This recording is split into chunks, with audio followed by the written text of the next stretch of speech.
ခင်ယေရှုဖျားနဲ့ဗုဒ္ဓတို့ရဲ့ကြွားချချက်နော်ဒီအကြောင်းအရာလေးကိုဒီကနေ့မှာပြောချင်ပါတယ်အရင်ဆုံးကျွန်တော်တို့ဗုဒ္ဓရဲ့အကြောင်းကိုအရင်ဆုံးလေးပြောကြည့်အောင်ဗုဒ္ဓကဘာဆိုတော့သူ့လိုကျင့်လို့ရှိရင်သူ့လိုရမယ်လို့မှာသွားတယ်သူကိုယ်တိုင်ပြိဋိဘံပြုတ်သွားတဲ့အခါမှာသူကိုယ်တိုင်လောကကိုပြန်လာအောင်မယ်လို့မမှားသွားပါဘူးမပြောသွားဘူးသူ့လိုကျင့်ရင်သူ့လိုရမယ်လို့ပြောသွားတယ်ဒါပေမဲ့သခင်ယေရှုဖခင်ကတော့ဘာပြောလဲဆိုတော့ငါဟာမင်းတို့ကိုမိဘမဲ့ကဲ့သို့ပြစ်ထားမှာမဟုတ်ဘူးလေငါ့ကိုယုံကြည်သောသူတွေကိုတဖန်ပြန်လဲပြီးတော့မှလာပြန်ခေါ်မယ်လာသိမ်းစေမယ်အဲ့အတွက်ကွာချချက်ကအရန်ထူးခြားတယ်ဗုဒ္ဓကတော့သူ့လိုကျင့်ရင်သူ့လိုရမယ်လို့ပဲပြောသွားတယ်သူကိုယ်တိုင်လောကကိုပြန်လဲကြွလာမယ်လို့ပြန်လာမယ်လို့မပြောသွားဘူးသခင်ယေရှုဖခင်ကတော့လောကကိုပြန်ကြွလာအောင်မယ်သူ့ကိုယုံကြည်တဲ့သားသမီးတိုင်းကိုသခင်ယေရှုဖခင်ကပြန်လာခေါ်မယ်လို့အတိလင်တမန်ကျမ်းစာကဖော်ပြထားပါတယ်ဒါကြောင့်တင်ကိုယ်တိုင်ကျင့်နိုင်တဲ့သူဆိုရင်ကျင့်ပါမကျင့်နိုင်ဘူးငါဟာတမန်တော်အတွက်မကြိုးစားနိုင်ဘူးလို့ထင်တဲ့သူတွေကတော့သခင်ယေရှုဖခင်ကလာလို့သူတိုင်းလာနိုင်ပါတယ်သခင်ယေရှုဖခင်ကိုယုံလို့သူတိုင်းယုံနိုင်ပါတယ်သခင်ယေရှုဖခင်ကအတင်းအဓမ္မလူတွေကိုယုံပါသူ့ကိုလက်ခံပါလို့မပြောပါဘူးဦးစင်းကလေဒီလိုဗီဒီယိုဖိုင်လေးကိုတွေ့ပြီဆိုရင်မကြည့်ဘူးကြော်သွားတယ်ဘာမှလည်းဝင်မရေးဘူးเนาะဘာကြောင့်လဲဆိုရင်ဘာသာရေးနဲ့ပတ်သက်ပြီးတော့စူပူမှုတွေဖြစ်မှာကိုမလိုလားလို့ဖြစ်တယ်เนาะအခုဦးစင်းရဲ့အတိတ်တကားတွေကအရှင်ဘုရားနာမည်ကိုရေးပြီးတော့အရှင်ဘုရားကိုစိန်ခေါ်ထားပါတယ်ကြည့်လိုက်ပါဦးပြောလို့ဦးစင်းကြည့်လိုက်တဲ့အခါမှာဦးစောတိကကိုတွားပြောပါလို့ရေးထားတာတွေ့တဲ့အတွက်အခုလိုတုတ်ပြန်တာဖြစ်တယ်เนาะဗါတဲ့တကားတော်ပြောသွားတဲ့အထဲမှာယေရှုကတင်တို့ကိုမိဘမဲ့ကဲ့သို့ပြစ်ထားမှာမဟုတ်ဘူးနောက်တစ်ပံပြန်လာပြီးခေါ်မယ်ဟုတ်လားပရမကျမ်းစာရှင်မဿဲအခန်းကြီး30အခန်းငယ်34 35မှာယေရှုကဘာပြောထားတယ်လဲမြေပေါ်သို့ငြိမ်သက်ခြင်းကိုဖြစ်စေအံ့သောငါလာသည်ဟုမထင်ကြနှင့်ငြိမ်သက်ခြင်းကိုဖြစ်စေအံ့သောငါလာသည်မဟုတ်ဓာကိုလွှတ်စေအံ့သောငါလာသည်အဖားနှင့်သားအမိနှင့်သမီးယောက်ခမနှင့်ချွေးမအချင်းချင်းကွဲပြားစေခြင်းငါလာသည်တဲ့ကဲတင်ဖို့ပြန်လာမှာမဟုတ်ဘူးဒုက္ခပေးဖို့ပြန်လာမှာကိုကျမ်းစာလဲကိုပြန်ဖတ်အောင်နော်ဒါတဲ့နောက်ဆုံးတစ်ခုကယေရှုကသူ့ကိုအတင်းအာရမလက်ခံဖို့မပြောဘူးဟုတ်လားပရမကျမ်းစာလုကာအခန်းကြီး19အခန်းငယ်20မှာဗာပြောထားတယ်လေယေရှုပြောထားတဲ့စကားရှိတယ်လေငါဤအုပ်ချုပ်မှုကိုမခံလို့သောငါယံသူတို့ကိုခေါ်ခဲ့ကြသူတို့ကိုငါရှိမှတတ်ကြတဲ့ပြောတော့ယေရှုကအတင်းအာရမလက်မခံခိုင်းဘူးဆိုအခုတော့သူ့ကိုမယုံကြည်တဲ့သူတွေကိုတတ်ခိုင်းနေတယ်နော်ကိုကျမ်းစာမှာဘာရေးထားတယ်လဲဆိုတာကိုတော့မသိပဲနဲ့သူ့ရင်းကိုပောက်ကြရတယ်လားမပြောနဲ့နော်တကားတို့ကိုလည်းဥစဉ်မသိဘူးအတန်းရှင်းရှာခြင်းတယ်ဆိုရင်တခြားနည်းနဲ့ရှာပါဥစဉ်နဲ့တော့အတန်းရှင်းလားမရှာနဲ့နော်ဥစဉ်ကတော့ငင်းနေမှာမဟုတ်ဘူးတုတ်ပြန်ပါဒါလေးပြောချင်ပါလေမင်္ဂလာပါဖုံဖုံဖေရယဟန်တော်များနွားလဲစီးကောင်းပါသလားဖေရအများသိရအောင်အာပီပြန်ပြီးဖြေချပေးတော်မူပါဖေရတဲ့ယဟန်တော်တွေနွားလဲမြင်းလဲစီးတာနဲ့ပတ်သက်လို့အာဘတ်2မျိုးရှိပါတယ်အဲ့ဒီအာဘတ်2မျိုးကဘာတွေလဲဆိုရင်ပါစိတ်အာဘတ်နဲ့ဒုက္ခအာဘတ်ပဲဖြစ်ပါတယ်ဘိက္ခုနီသတ္တုပါဟနာဝတ်ယာနသိက္ခာပုဒ်မှာ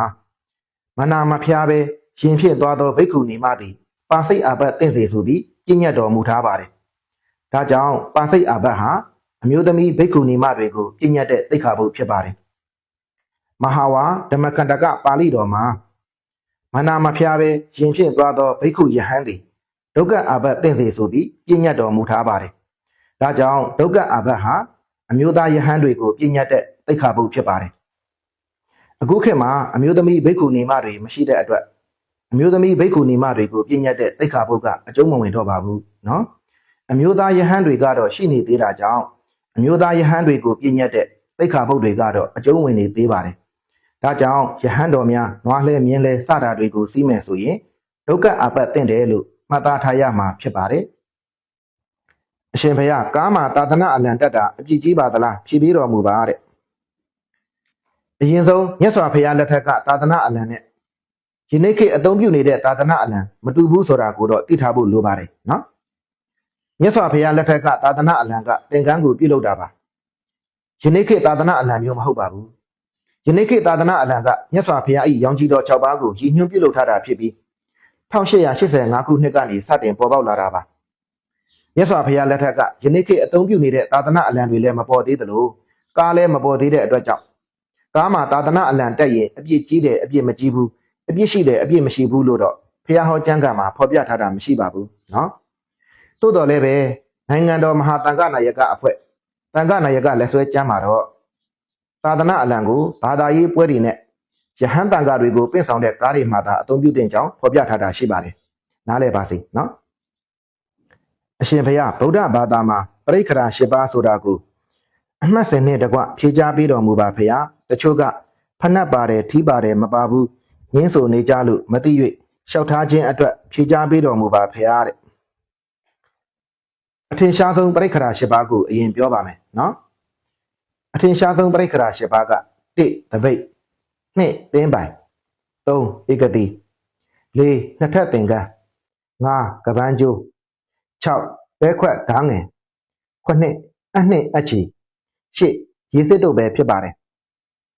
ဖော်ပြပါအထင်ရှားဆုံးပရိက္ခရာ၈ပါးထဲမှာထီးတို့ဖဏတ်တို့မပါပါဘူးနော်သို့တော်လည်းပဲထီးဖဏတ်ရက်တောင်တောင်ဝေးချင်းတောင်ဤသည့်တိုင်းခင်စတာတွေကိုလည်းပဲတိကျပရိက္ခရာအဖြစ်အသုံးပြုခွင့်ပေးထားပါတယ်နော်စီလူရခြင်းအကျိုးတွေကဘာဖြစ်နိုင်လဲဖေရတဲ့အပါဒံပါဠိတော်မှာစီလူခြင်းကြောင့်ရရှိလာမည့်ကောင်းကျိုး၅မျိုးဆိုတာကိုဖော်ပြထားတာရှိပါတယ်အဲ့ဒီကောင်းကျိုး၅မျိုးကဘာတွေလဲဆိုရင်၁ခွန်အားဗလာနှင့်ပြည့်စုံသူဖြစ်ခြင်း၂ရုပ်အစင်းအင်္ဂါလှပတင့်တယ်သူဖြစ်ခြင်း၃ရှင်လန်းဝမ်းမြောက်ဖွယ်ဖြစ်သောသားသမီးရှိသူဖြစ်ခြင်း၄အနာရောဂါကင်းသူဖြစ်ခြင်း၅တန်ရှင်းစင်ကြယ်သူဖြစ်ခြင်းတို့ပဲဖြစ်ပါတယ်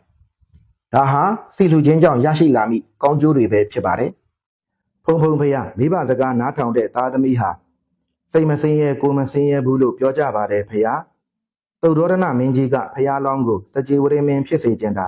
တောထွက်တော့မိဘစကားနားမထောင်တာကြပါသလားဖရာတဲ့မိဘစကားနားထောင်တဲ့သားသမီးတွေဟာကိုရောစိတ်ပါမစင်းရဲဘူးလို့တချို့ကပြောကြတယ်နော်အဲ့ဒါကမှန်ကန်ပြီးကောင်းကျိုးဖြစ်စေတဲ့စကားကိုပြောတာပါဒီလိုပြောလို့တချို့က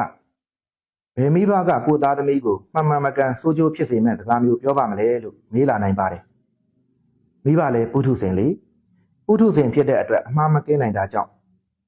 တချို့သောအမှားတွေကိုအမှန်ထင်ပြီးပြောတတ်ပါတယ်စေတနာကတော့သားသမီးကောင်းစားဖို့အတွက်ပြောတာပါသို့တော့စေတနာနဲ့ပြောတာမှန်ပေမဲ့ပြောနေတဲ့စကားကမှားနေမယ်ဆိုရင်အဲ့ဒီအမှားကိုမိမိကသိပါကလိုက်နာစရာမလိုပါဘူးနော်။ဘာကြောင့်လဲဆိုရင်အဲ့ဒီအမှားကြီးကိုအမှားမှန်သိပါလျက်နဲ့လိုက်နာလိုက်မယ်ဆိုတာကမိဘရောမိမိပါကိုကျိုးနဲ့မှမလို့ပဲဖြစ်ပါတယ်။ဒါကြောင့်မှားနေပြီဆိုရင်လိုက်နာစရာမလိုပါဘူး။နားထောင်စရာမလိုပါဘူးနော်။ဖရာအလောင်းတောထွက်သွားတယ်ဆိုတာဟာဖခင်သုဒ္ဓောဒနမင်းကြီးရဲ့စကားကိုနားမထောင်တာမဟုတ်ပါဘူးနော်။တတ္တဝါတွေရဲ့အကျိုးစီးပွားအတွက်တောထွက်သွားတာပါ။ဖရာအလောင်းဟာဖခင်သုဒ္ဓောဒနမင်းကြီးရဲ့စန္ဒကိုလိုက်ရောပြီးတောမထွက်ပဲနေလိုက်မယ်ဆိုရင်ဖျားဖြစ်မှာမဟုတ်တော့ပါဘူးဖျားမဖြစ်တော့ဘူးဆိုရင်တတ္တဝါတွေကိုကယ်တင်နိုင်မှာမဟုတ်တော့ပါဘူးเนาะဒါကြောင့်ဖျားအလောင်းတောထွက်သွားတယ်ဆိုတာဟာမှန်ကန်တဲ့လုပ်ရဖြစ်တာကြောင့်ဖခင်ရဲ့စကားကိုနားမထောင်တဲ့သဘောမရောက်ဘူးလို့မှတ်သားထားရမှာဖြစ်ပါတယ်အရှင်ဖျားလူတွေကဘာလို့ဆင်းရဲနေတာလဲဖျားဖြေပေးတော်မူပါဖျားတဲ့အင်္ဂုတ္တရနိကေဂေါတမီဝတ်ဒီကသာနုတုတ်မှာတခါတစ်ပါး၌မြတ်စွာဘုရားသည်ကကရပတ္တမီတဲ့ကောလိယဏီကုန်းမှာတရင်သုံးတော်မူနေစဉ်ဒီကသာနုအမိရှိတဲ့ကောလိယမင်းသားတယောက်ဟာဘုရားထံရောက်လာပြီးတော့မြတ်စွာဘုရားပိဿုပန်ကြီးဝါချမ်းသာကြောင်းတရားနဲ့တန်တရာကြီးဝါချမ်းသာကြောင်းတရားများရှိပါသလားလို့မေးလျှောက်ပါတယ်ဒီမှာတော့မေးခွန်းနဲ့ပတ်သက်တဲ့ပိဿုပန်ကြီးဝါချမ်းသာကြောင်းတရားကိုပဲဦးဇင်းပြောပါမယ်နော် အဲ့ဒီခါမှာမြတ်စွာဘုရားကဒီကသာနုရှိပါတယ်